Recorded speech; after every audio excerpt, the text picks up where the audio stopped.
First question, engine செயல்படும் விதத்தை பொறுத்து அவற்றை டேஸ் வகைகளாக பிரிக்கலாம். என்ஜினோட வகைகளெல்லாம் நம்ம பார்த்தோம்ல, செயல்படும் விதம், அப்புறம் அதில் உபயோகப்படுத்தும் முறை, அது அந்த மாதிரி என்ஜினை வந்து வகை வகையாக பிரிச்சிருக்காங்க. அதில் செயல்படும் விதத்தை பொறுத்து எத்தனை வகையாக பிரிக்கிறோம்னு கேட்டிருக்காங்க. 4, 2, 3, 1. Answer B 2. சரிங்களா? செயல்படும் விதத்தை பொறுத்து என்னென்னது?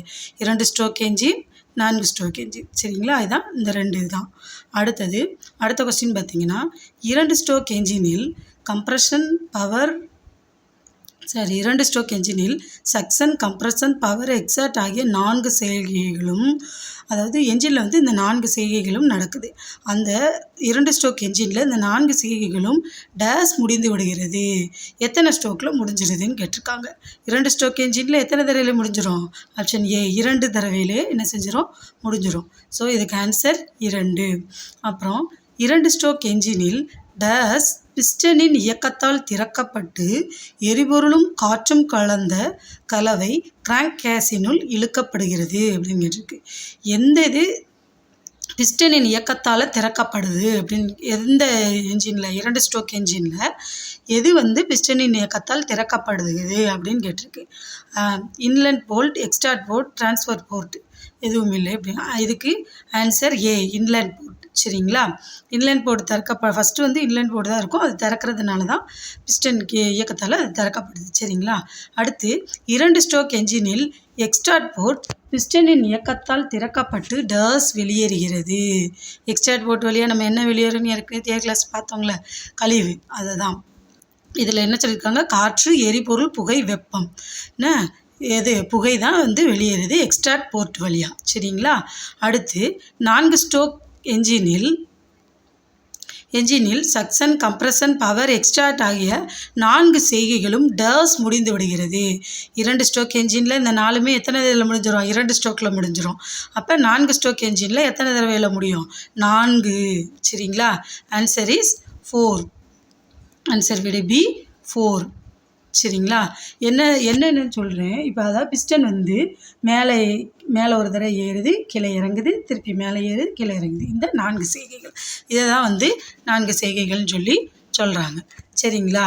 அடுத்த கொஸ்டின் பார்த்தீங்கன்னா, 4 ஸ்ட்ரோக் என்ஜினில் பிஸ்டன் மேலிருந்து கீழ் நோக்கி நகரும்போது இன்லெண்ட் வால்வு வழியாக தேவையான காற்று சிலிண்டருக்குள் இழுக்கப்படுகிறது. இது டேஷ் ஆகும் அப்படின்னு கேட்டிருக்கு. இதில் நம்ம 4 செய்கைகள் பார்த்தோம்ல, சக்சன், ஸ்ட்ரோக், இன்லெண்ட்டு, 4 செய்கைகள் இந்த இதில் பார்த்தோம்லங்க, சக்சன், கம்ப்ரஷன், பவர், எக்ஸ்டார்ட். இதில் 4 இதில் என்ன இது அப்படின்னு சொல்லி, இந்த 4 ஸ்ட்ரோக் என்ஜினில் பிஸ்டன் மேலிருந்து கீழே இயங்கும்போது இன்லெண்ட் வால்வு வழியாக தேவையான காற்று சிலிண்டருக்குள் இழுக்கப்படுகிறது. இது எந்த ஸ்ட்ரோக் அப்படின்னு சொல்லி கேட்டிருக்காங்க. சக்சன், இன்லெண்ட், போர்ட், எக்ஸ்டார்ட் எதுவும் இல்லை. விடை வந்து ஏ சக்சன் ஸ்ட்ரோக். சக்சன் ஸ்ட்ரோக்கில் தான் என்ன செய்யுது? இன்லெண்ட் வால்வு வழியாக காற்று சிலிண்டருக்குள் இழுக்கப்படுகிறது. அடுத்து 4 ஸ்ட்ரோக் என்ஜினில் பிஸ்டன் மேலே செல்லும்போது இன்லெண்ட் மற்றும் எக்ஸ்டார்ட் வால்வுகள் மூடப்பட்டிருப்பதால் உள்ளே இருக்கும் காற்று அழுத்தப்பட்டு வெப்பம் அழுத்தம் அதிகமாகிறது. இதை வந்து என்ன சொல்கிறோம் அப்படின்னு சொல்லி கேட்டிருக்காங்க. Answer C compression. First suction, அடுத்தது வந்து கம்ப்ரஷன். சரிங்களா? கம்ப்ரஷன் ஸ்ட்ரோக்கில் முடிவில் எரிபொருள் இன்ஜெக்டர் மூலம் தெளிக்கப்படும் போது எரிபொருளும் காற்றும் கலவை எரிந்து அதிக அளவிலான வெப்ப சக்தியை ஏற்படுத்துகிறது. இதனால் பிஸ்டன் கீழ் நோக்கி அதிக அழுத்தத்துடன் தள்ளப்படுகிறது. இதுக்கு என்ன சொல்கிறோம்? அதாவது வெப்ப சக்தி, காற்று கலந்த கலவை எரிந்து வெப்ப சக்தி உண்டாது என்ன சொல்லுவோம்? பவர் உருவாகுது அப்படின்னு சொல்கிறோமா? ஸோ அதுதான் ஆன்சர். இங்கே வந்து ஆன்சர் வந்து compression stroke, suction, inlet, power stroke. சரிங்களா? அதான் ஆன்சர். அப்புறம் என்ஜினில் உபயோகப்படுத்தப்படும் எரிபொருளை பொறுத்து அதை எத்தனை வகைகளாக பிரிக்கலாம் அப்படின்னு கேட்டிருக்காங்க. எத்தனையாக வகைப்படுத்தலாம்? எத்தனை டீசலும் பெட்ரோலும் யூஸ் பண்ணுறோம். சரிங்களா? என்ஜினில். அப்போ எத்தனை வகை? 2 வகை. சரிங்களா? Answer A 2. சரிங்களா? அடுத்து கார், மோட்டார் சைக்கிள்களில் பயன்படுத்தப்படும் என்ஜின் எது? மோட்டார் பைக்கில் நம்ம என்ன யூஸ் பண்ணுவோம்? பெட்ரோல். அப்போ என்ன என்ஜினு? Petrol engine. சரிங்களா? கார், மோட்டார் சைக்கிள்களில் பயன்படுத்தப்படும் என்ஜின் பெட்ரோல் என்ஜின். பெட்ரோல் என்ஜினின் வெளிப்புற பாகங்கள் என்னென்ன? வெளிப்புறத்தில் நிறைய பாகங்கள் இருக்குது. அதில் முக்கியமான பாகங்கள். சரிங்களா? Alternator, starter motor, water pump, மேலே உள்ள அனைத்து எல்லாமே வந்து இந்த பெட்ரோல் என்ஜினில் இருக்குது. சரிங்களா? அப்புறம் மிதரக மற்றும் கனரக வாகனங்களில் டேஸ் என்ஜின் பொருத்தப்பட்டுள்ளது. கனரக வாகனங்கள் என்ன செய்வோம், யூஸ் பண்ணுவோம், டீசல். அப்போ டீசல் என்ஜின், ஆன்சர் ஏ. சரிங்களா, டீசல் என்ஜின். ஒரு என்ஜினை டேஸ் பகுதிகளாக பிரிக்கலாம். எத்தனை பகுதிகளாக பிரிக்கலாம் சொல்லுங்கள்? ஒரு என்ஜினை 3 பகுதிகளாக பிரிக்கலாம். 5, 6, 3, 2. ஆன்சர் சி, 3 பகுதிகளாக பிரிக்கலாம். அந்த 3 பகுதி என்னென்ன நம்ம ஏற்கனவே கிளாஸில் பார்த்தோம். என்னென்ன? Cylinder head, engine block, crankcase. ஓகேங்களா? இந்த 3 பகுதிகளாக ஒரு என்ஜினை வந்து பிரிக்கலாம். அடுத்து அழுத்தப்பட்ட காற்று வெளியேறாமல் இருப்பதற்காக சிலிண்டர் ஹெட், என்ஜின் பிளாக் இடையில் டேஷ் பொருத்தப்பட்டுள்ளது. இன்லைன் கேஸ்கெட், வால்வு எதுவும் இல்லை. Answer B, gasket. என்ன சிலிண்டர் கேஸ்கெட்னு சொன்னோம்ல, சிலிண்டருக்கும் இதுக்கும் இடையில, சிலிண்டர் ஹெட்டுக்கும் என்ஜின் பிளாக்குக்கும் இடையில ஒரு சின்ன இடைவெளி இருக்கும். அதிலிருந்து காற்று வெளியேறாமல் இருப்பதற்காக என்ன செஞ்சுருக்காங்க? கேஸ்கெட் பொருத்தியிருக்காங்க. சரிங்களா? அடுத்து சிலிண்டர் ஹெட்டில் டேஷ் பொருத்தப்பட்டுள்ளது. சிலிண்டர் ஹெட் மேலே என்னென்ன பொருத்தப்பட்டிருக்கு அப்படின்னு கேட்டிருக்காங்க. எக்ஸாட் வால்வுகள், ஆட்டோமைசர்கள், வாட்டர் பம்பு. சரிங்களா? இதில் வந்து மேலே உள்ள எல்லாமே வந்து தான் சிலிண்டர் ஹெட்டில் தான் பொருத்தப்பட்டிருக்கு. அதான் மேலே உள்ள அனைத்தும். அப்புறம் என்ஜின் பிளாக்கில் என்ன பொருத்தப்பட்டிருக்கு? என்ஜின் பிளாக்லேயும் நிறையா பொருத்தப்பட்டிருக்கு. அது என்னன்னு பார்த்தீங்கன்னா, சிலிண்டர், பிஸ்டன், கனெக்டிங் ராடு. மேலே உள்ள அனைத்தும் இந்த 3மே வந்து என்ஜின் பிளாக்லையும் பொருத்தப்பட்டிருக்கு. சரிங்களா? டேஷ் என்ஜின் உயவு செய்வதற்கு தேவையான என்ஜின் ஆயிலை சேமித்து வைக்கிறது. என்ஜினோட ஆயில் இருக்குல்ல, என்ஜின் ஆயில் எதுக்கு யூஸ் பண்ணணுமே? அந்த என்ஜினில் உராய்வு இதெல்லாம் ஏற்படும் போது வெப்பம் இதெல்லாம் அதிகமாகும். அது இது பண்ணாமல் இருக்கிறதுக்காக ஆயில் வந்து சேமிக்கப்பட்டு என்ன செய்யுது? உயவு செய்யப்படுதுன்னு. அது வந்து அந்த என்ஜின் ஆயில் எதில் சேமித்து வைக்கப்பட்டிருக்கிறது? பிஸ்டன், கிராங்க்சாஃப்ட், கிராங்கேஸின் மேலே உள்ள அனைத்தும். Answer C, கிராங்கேஸின். கிராங்கேஸினில் தான் என்ன செஞ்சுருக்காங்க? என்ஜின் ஆயில் சேமித்து வைக்கப்படுது. சரிங்களா? ஏர் கிளீனரால் சுத்தப்படுத்தப்பட்ட காற்று எந்தெந்த பகுதிகளின் வழியாக சிலிண்டருக்குள் இழுக்கப்படுகிறது? ஏர் கிளீனர் வெளியே இருக்கும், அதிலிருந்து வெளியே உள்ள காற்று சுத்தப்படுத்தப்பட்டு எந்த பகுதி வழியாக சிலிண்டருக்குள் இழுக்கப்படுதுன்னு கேட்டிருக்காங்க. எந்தெந்த பகுதி? சரிங்களா? பார்த்தா தெரியும். Turbocharger, inlet manifold, inlet valve. இந்த 3 இது வழியாக தான் என்ன செய்யுது? சிலிண்டருக்குள்ளே அந்த காற்று வெளியேறுது. அப்போ மேலே உள்ள அனைத்தும். இதுதான் வந்து ஆன்சர் உங்களுக்கு. டேஷ் இயக்கத்தினால் காற்று அழுத்தப்பட்டு அதிக வெப்பமடைய செய்கிறது. எதோட இயக்கத்தினால? எது இயங்கிக்கிட்டே இருக்கிறதுனால காற்று அழுத்தப்படுது? உங்களுக்கு தெரியும்ல, exhaust, piston, pushrod, rocker arm. Answer B. என்னது? பிஸ்டன். பிஸ்டன் தான் மேலே கீழே இயங்குறதுனால தான் நமக்கு அந்த வெப்பம், அழுத்தம் இதெல்லாம் கிடைக்குது. அடுத்து கலவை எரிந்த பிறகு இருக்கும் கழிவு வாயுக்கள் எந்தெந்த பகுதிகளின் வழியாக, நல்லா யூஸ் பண்ணோம், எந்தெந்த பகுதிகளின் வழியாக வெளியேற்றப்படுகிறது அப்படின்னு கேட்டிருக்காங்க. Extract valve, extract manifold, silencer. இதில் என்னது? இந்த 3 இது வழியாக தான் அது வந்து வெளியேறுது. சரிங்களா? கழிவு. இது வந்து மேலே உள்ள அனைத்தும். இதுதான் கரெக்டான ஆன்சர். அப்புறம் பார்த்தீங்கன்னா, இன்லெண்ட் எக்ஸ்ட்ராட் வால்வுகள் டேஷ் சுழலுவதினால் இயங்குகிறது அப்படின்னு கேட்டிருக்காங்க. எந்த இது சுழல்றதுனால இந்த வால்வு வந்து இயங்குது அப்படின்னு கேட்டிருக்கேன். ராக்கராட், புஷ்ராட், கேம்சாஃப்ட், மேலே உள்ள அனைத்தும். எது இதில்? கேம்சாஃப்ட் தான் இதுக்கு ஆன்சர். அடுத்து கனரக வாகனங்களில் பொருத்தப்பட்டுள்ள 6 சிலிண்டர் என்ஜின்களில் டேஸ் வரிசையில் எரிபொருள் ஸ்ப்ரே செய்யப்படுகிறது அப்படின்னு கேட்டிருக்கு. எந்த வரிசையில்? நம்ம சொன்னோம்ல, ஏற்கனவே பார்த்தோம். அந்த வரிசையை ஞாபகமாக வச்சுக்கோங்கன்னு சொன்னோம். அந்த கொஸ்டின் வந்திருக்கு பார்த்தீங்களா? Answer A. 1, 4, 2, 6, 3, 5. நீங்கள் இப்படி கூட ஞாபகம் வச்சுக்கலாம். 1, 4, 142, 635 அந்த மாதிரி. மொபைல் நம்பரில் நம்ம ஞாபகம் வச்சுக்கோல, அது மாதிரி 142, 635 அந்த வரிசையில் தான் என்ன செஞ்சுருக்கு? இதில் வந்து எரிபொருள் வந்து ஸ்ப்ரே செய்யப்படுது. சரிங்களா? ஞாபகம் வச்சுக்கோங்க. அடுத்து எரிபொருள் வரிசையாக ஸ்ப்ரே செய்வதற்கு வசதியாக கிராங்க்சாஃப்ட், கேம்சாஃப்ட், ஏர் கம்ப்ரஸர் ஆகியவற்றின் முனைகளில் கியர்கள் பொருத்தப்பட்டுள்ள டேஷ் பொருத்தப்பட்டுள்ளன. முனைகளில் கியர்கள் பொருத்தப்பட்டுள்ளன. இந்த கியர்களை நம்ம என்ன சொல்கிறோம்? டேஷ் என்று அழைக்கிறோன்னு கேட்டிருக்காங்க. எரிபொருளை வரிசையாக ஸ்ப்ரே செய்கிறதுக்கு அது கியர் பொருத்தப்பட்டிருக்கு. அது என்ன கியர்னு பார்த்தோமா, அந்த டைமிங்க்கு ஏற்றபடி அந்த கியர் வந்து இந்த வரிசையாக 142, 635 சொன்னோம்ல, அந்த வரிசையில் அந்த டைமிங்க்கு ஏற்றாப்புல ஸ்ப்ரே பண்ணுறதுக்கு கியர் இருக்குது. அந்த கியர் பேர் என்னென்னா ஸ்பீடு கியர்கள், டைமிங் கியர்கள், கிராங்க் கியர்கள், சிலிண்டர் கியர்கள்.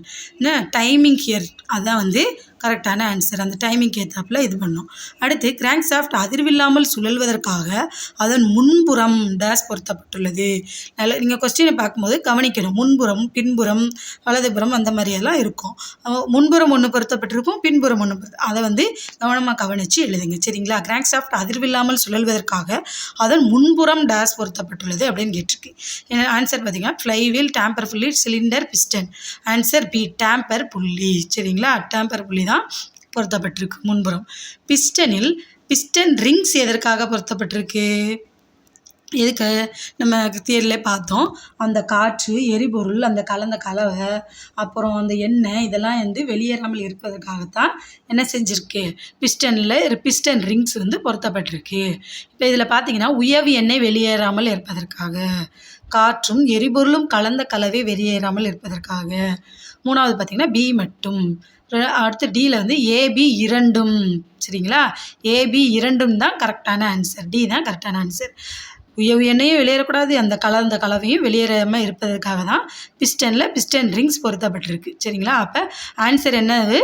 ஆப்ஷன் டி, ஏபி இரண்டும். சரிங்களா? அதான் ஆன்சர். என்ஜின் பிளாக்கில் சிலிண்டர்களை குளிர்விப்பதற்காக டேஷ் அமைக்கப்பட்டிருக்கு. சிலிண்டருக்குள்ளே. சரிங்களா? சிலிண்டர்களை குளிர்விப்பதற்காக டேஷ் அமைக்கப்பட்டிருக்குன்னு கேட்டிருக்கு. Piston, water cooler, water jacket, connecting rod. Answer is water jacket. சரிங்களா? என்ஜினின் மேல் பகுதி. என்ஜினோட மேல் பகுதியை நம்ம என்ன சொல்கிறோம்? சிலிண்டர் ஹெட், என்ஜின் ஹெட், எக்ஸ்டாட், மேலே உள்ள அனைத்தும். சிலிண்டர் மேலே என்ன இருக்குது? என்ஜினோட மேலே சிலிண்டர் தான். So cylinder head. சரிங்களா? அதான் ஆன்சர். சிலிண்டர் ஹெட் இருக்கும் என்ஜின் பிளாக்கிற்கும் இடையில் டேஷ் பொருத்தப்பட்டிருக்கு. சிலிண்டர் ஹெட்டுக்கும் என்ஜின் பிளாக்கிற்கும் இடையில். நம்ம பார்த்தோம்ல, நார்மலாக பார்த்தோம் இதுக்கு முன்னாடி உள்ள கொஸ்டின்ஸில். கேஸ்கெட்டுன்னு பார்த்தோம். அது வந்து என்ன கேஸ்கெட் அப்படின்னு சொல்லி இதில் வந்து விரிவாக கொடுத்துருக்காங்க. சரிங்களா?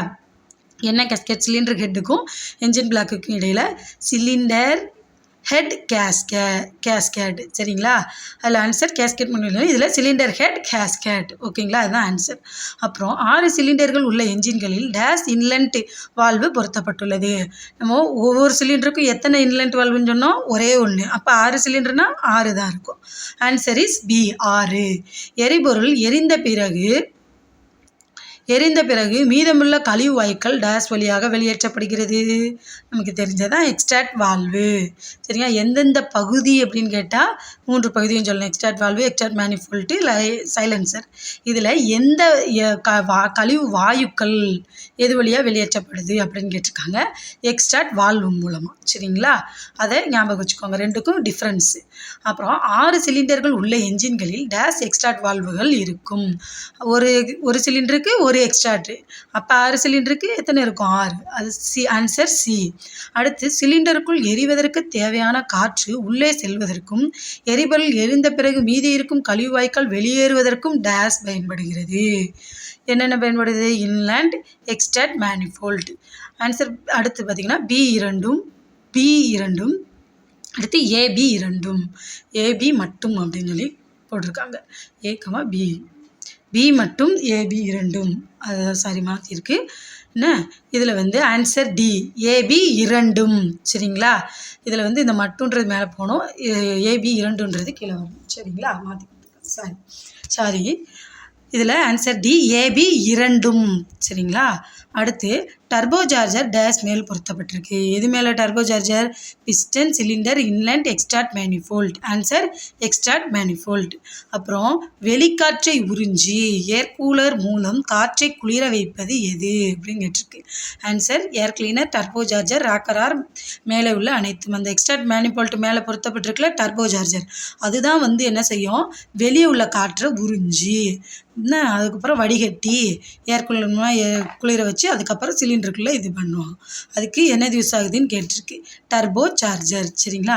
டர்போ சார்ஜர் வழியாக என்ஜினுக்குள் உறிஞ்சப்படும் காற்றை வடிகட்டி சுத்தமாக்கி அனுப்புவது எது அப்படின்னு கேட்டிருக்கு. வடிகட்டி சுத்தமாக்குவது அனுப்புவது எது? Air cleaner. Cylinder, air cleaner, rocker arm, inlet. Answer B, air cleaner. சரிங்களா? ஓகே,